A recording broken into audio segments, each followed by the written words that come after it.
Mabuhay Lane, CM Recto Divisoria.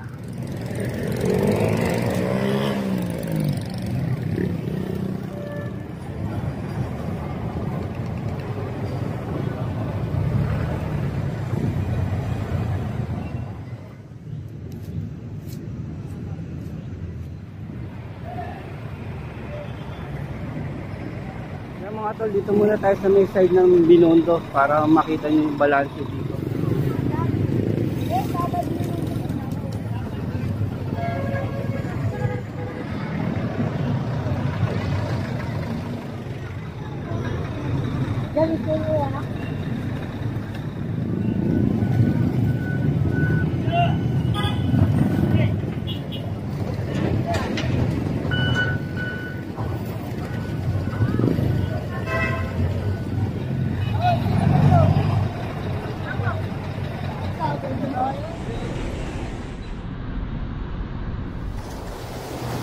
So ito yan, no?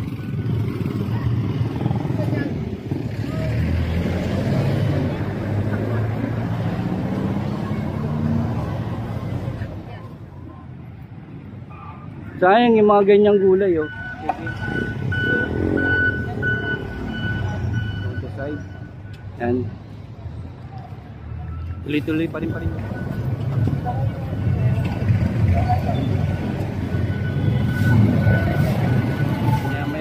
Papasokan ni mga papasok sa trabaho, kaya ito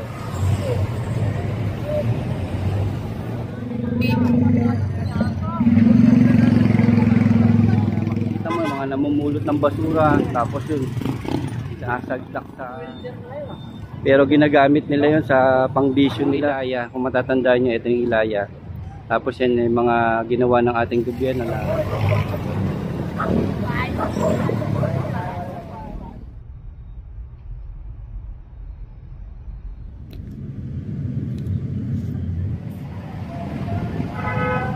naharap sa kanilang tahanan. Pero sana yung mga magulang nila, pamilya dito sa Maynila, unahan yung pangalagaan yung mga anak.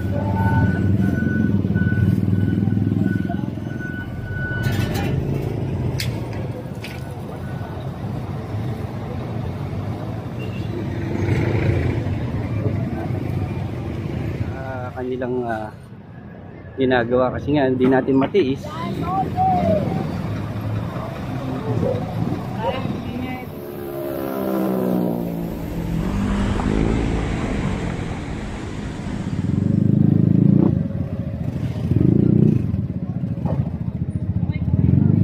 Kaya sana sa bawat magulang na makakapanood nito, sabi ko nga, hindi tayo magtatagumpay kung hindi tayo magkakaisa.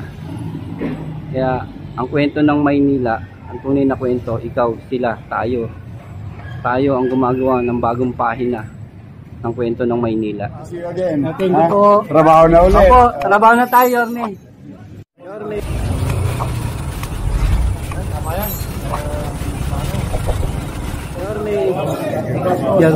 Oh, good to see you again. Thank you po. Trabaho na ulit. Opo, trabaho na tayo, Yorme.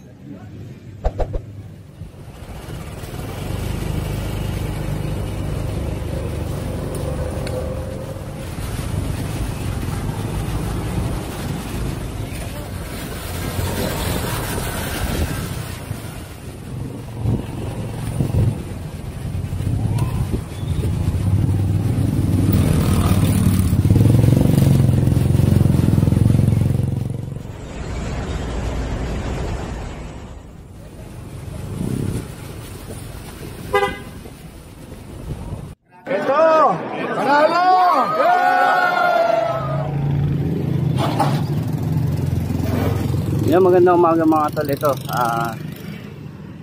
May 26, alas 5 ng umaga. Yung medyo pasikat na rin yung araw. Ito, update tayo dito sa may kali ng Mabuhay Lane, CM Recto Divisoria.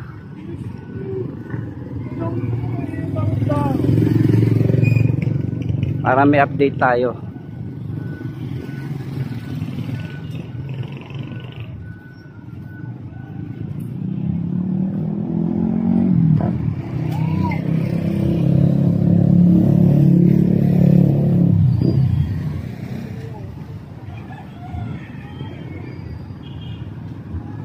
So mga tol, nakakalungkot man isipin ito.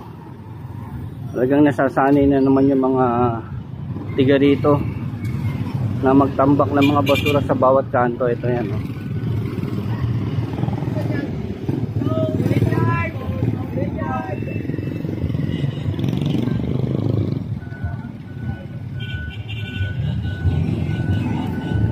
Yan mga tol, tingnan mo. Talagang nakakalungkot ito. Talagang hindi na nila inaantay yung pagdating ng truck. Nakagawain na nila na magtambak ng basura sa kanto.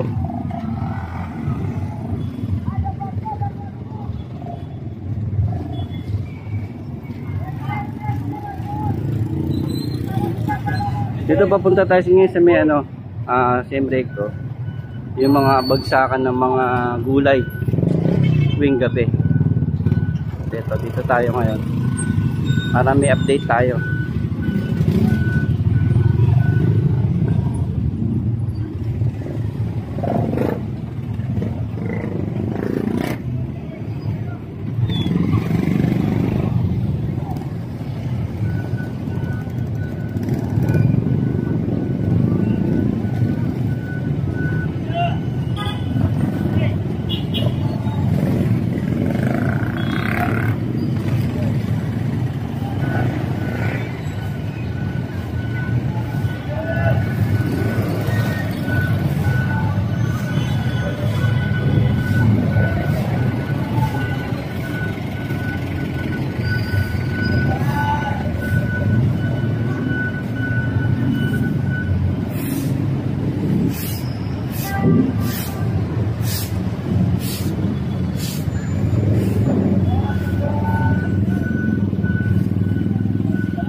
So mga tol, itong CM Recto na paghahatian to ng ito Tondo side.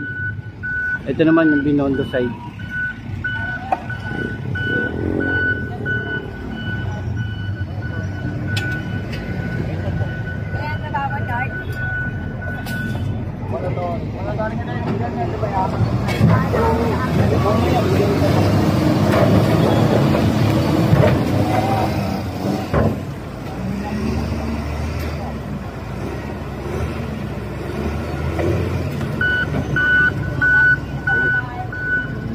Dito kami ngayon dito ako ngayon sa may side ng Binondo.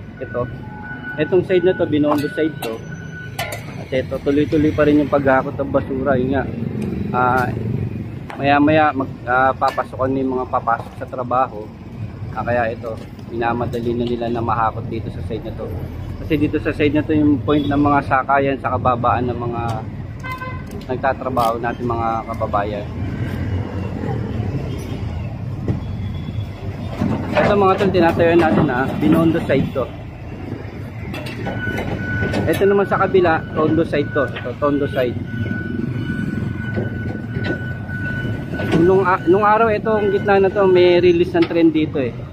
Ito yung pangunahing transportasyon nung araw. Dito sa may Divisoria, CM Recto.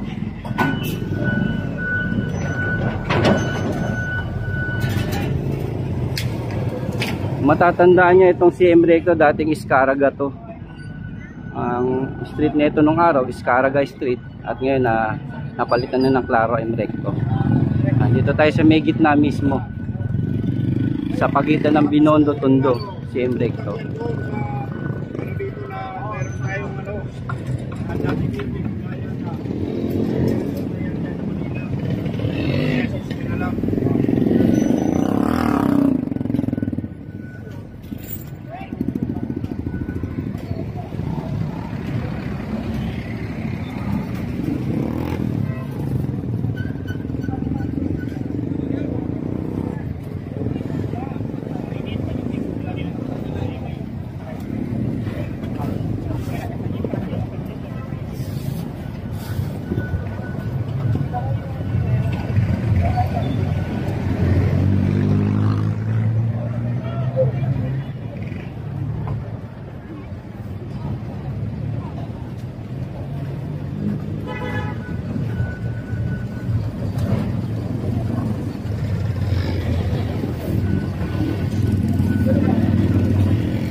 May tsura ka pa naman, tigil mo yan ha. Tigil mo yung pagsasolvin mo. Sayang yung kinabukasan nyo.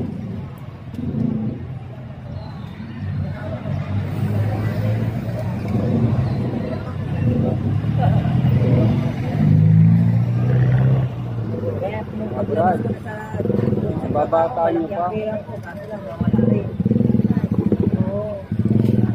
Tigil nyo yan, bata pa kayo.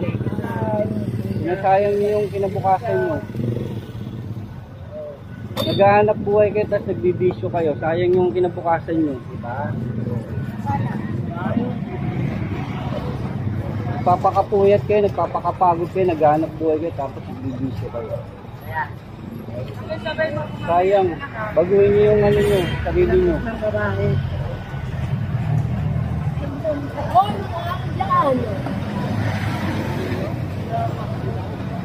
Viral man.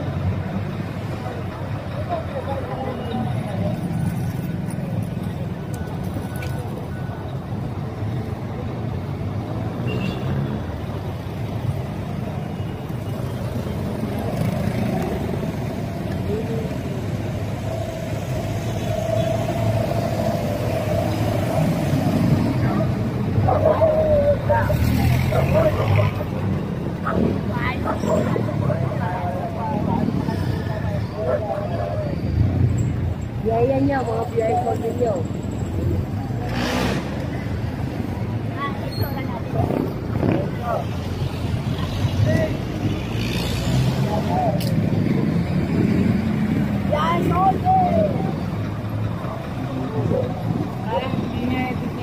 Iya saan ka kuya? Ito yung hanap buhay mo, kawawa yung mga kabataan. Baka mamaya isa dyan anak mo.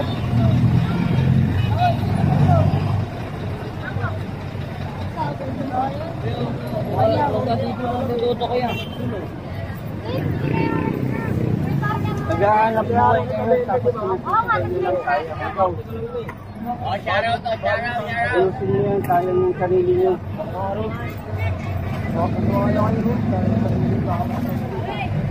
Naghahanap buhay kayo, sinasayang niyo yung pagod niyo.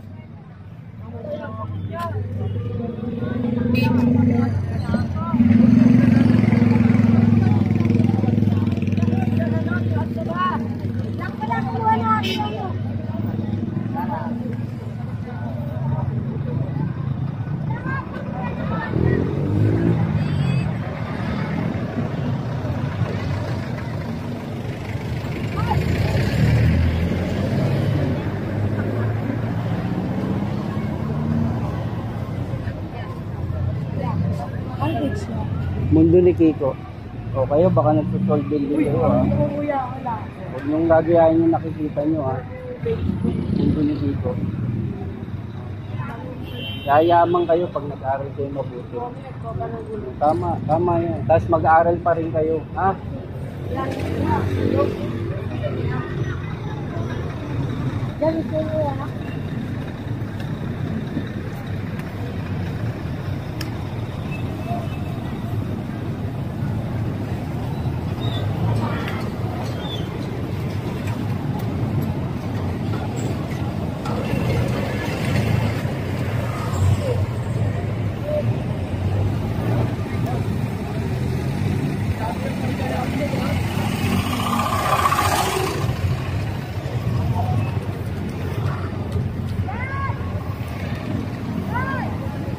Bakit, Brad? Ha? Ha? Bakit? Wala daw sila.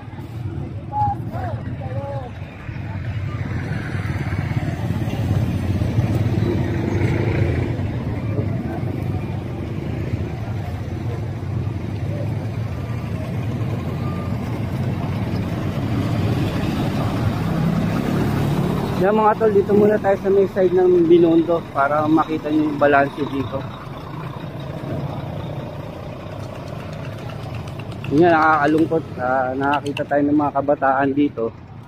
Talagang bata pa lang, nalululun na sila sa masamang gawain, sa kasabisyo. Pwede nyo, naghahanap buhay sila. Pero ginagamit nila yun sa pangbisyo nila. Nakakaawa yung mga kabataan natin dito sa Divisoria.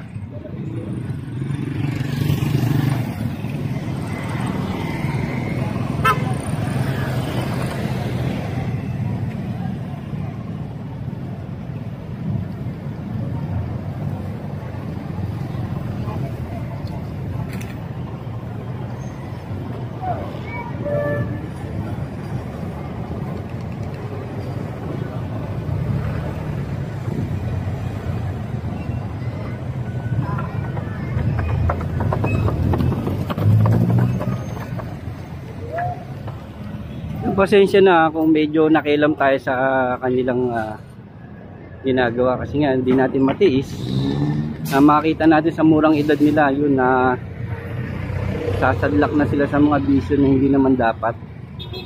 Sana yung mga magulang nila no, mas pahalagahan nila yung kinabukasan ng kanilang anak.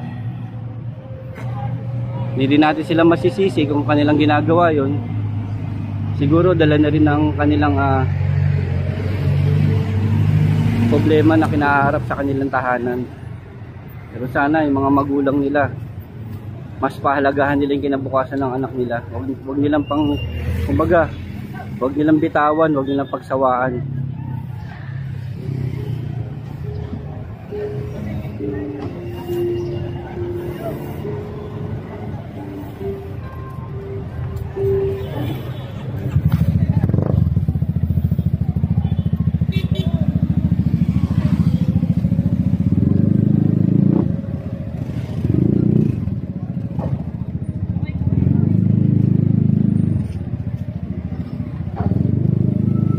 Mas makikita natin no, mas dumoble yung mga kabataan na makikita mo, mga namumulot ng basura, tapos yun nasagdak sa hindi magandang gawain. Kaya nakakaawa talaga.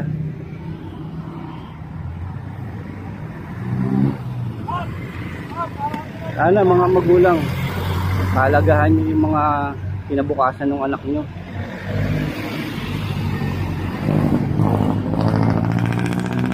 Kasi kung iisipin nyo mga tol, yung mga bata na yung lalaki, nagagano sa ganong bisyo, tapos ano na lang yung kinabukasan nila, tapos mag-aasawa sila, magkakapamilya nila sila, ganun din, maharap din sa ganong bisyo at kalakaran dito sa may kali ng CM Recto Divisoria. Kaya sana sa bawat magulang na makakapanood nito, makakadinig, paalagahan nyo yung mga anak nyo, talagang pagsikapan nyo yung mga bagay na hindi nyo nakamit o naabot. Sana wag nyo nang paranas sa mga anak nyo, paranas nyo naman yung magandang buhay, para naman pag nagkaroon silang pamilya, lalo naman magiging maayos yung kinabukasan nila at maibibigay nila sa kanilang mga pamilya sa darating na panahon.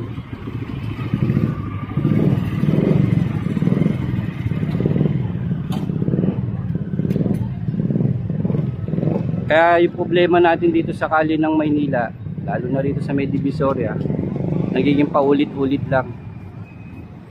Kasi nga, sabi ko nga sa inyo, paulit-ulit ko sasabihin, ang Maynila, ikaw, sila, tayo ang tunay na kwento ng Maynila. Tayo ang gumagawa ng bagong kasaysayan ng Maynila. Kaya sana, kailangan namin kayo, ang bawat isa sa inyo. Kailangan namin tulong nyo. Hindi tayo magtatagumpay kung hindi kayo makikisa, makikibagay, makikitulungan. Lalo na yung mga bawat pamilya dito sa Maynila. Unahan yung pangalagaan yung mga anak nyo sa mga magulang. Alagaan nyo sila, protektahan, bigyan nyo sila ng magandang kinabukasan. Para naman sa susunod na henerasyon, yung mga bagay na hindi natin nararanasan, yung mga bagay natin na hindi naabot, maabot naman nila at makaranas sila ng magandang kinabukasan. Sana mga tol, magmarka sa inyo yung mga sinasabi ko, maunawaan nyo. Hindi man akong perfectong tao. Itong mga video ko, nais ko lang ipabot sa inyo na hindi nagtatapos ang problema kahit anong programa ng ating gobyerno kung hindi makikisa ang bawat isa sa atin. Magsimula tayo sa loob ng ating tahanan, sa ating barangay, at ang bawat barangay makiisa sa bawat proyektong ginagawa ng mga gobyerno para maabot natin yung tagumpay. Sabi ko nga, hindi tayo magtatagumpay kung hindi tayo magkakaisa.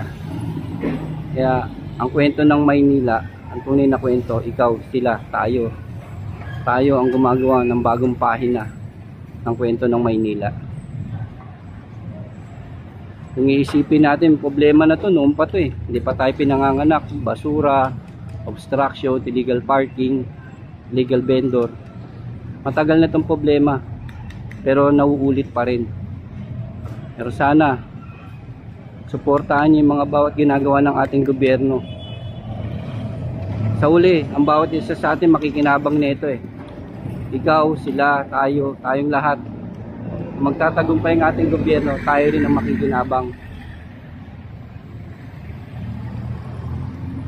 Yan mga tol, dito pa rin tayo sa CM Recto, sa side ng Binondo side. Yan. Tuloy-tuloy pa rin yung paglilinis nila. Yan. Ilang saglit lang, magdadagsa na yung mga tao rito na papasok sa kanilang mga trabaho.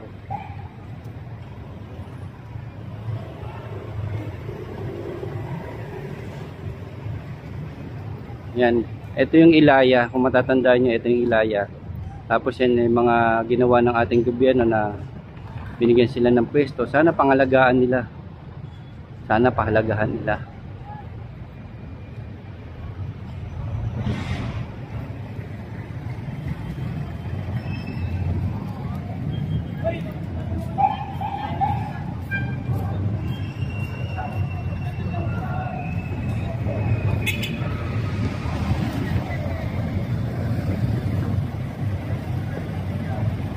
Din sana rin yung mga manininda rito, may sarili sila mga sako ng basura, plastic, para naman hindi ganito nakakalat. Pati mga pinagkainan nila sana ilagay nila sa tamang lalagyan. Para na rin kasi mga ano na, pag ano, pumupunta rin sa mga drainage natin, nagiging sanhi rin ng pagbara ng mga kanal.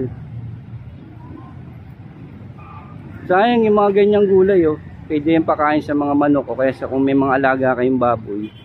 Yan yung mga pinagtabasan na gulay. Pwede rin yan eh. Pakain kung may alaga kayong baboy, may alaga kayong manok. Yan. Nung araw namumulot ako ng mga ganito, yan, ng mga tulo. Yung mga ganyan. Kasi may alaga rin akong manok nung araw, yung mga 45 days. Yan, ninahalo ko sa feeds siya, mahugasan ko muna, ihiwain, tapos pakukulan, tapos ihalo sa feeds.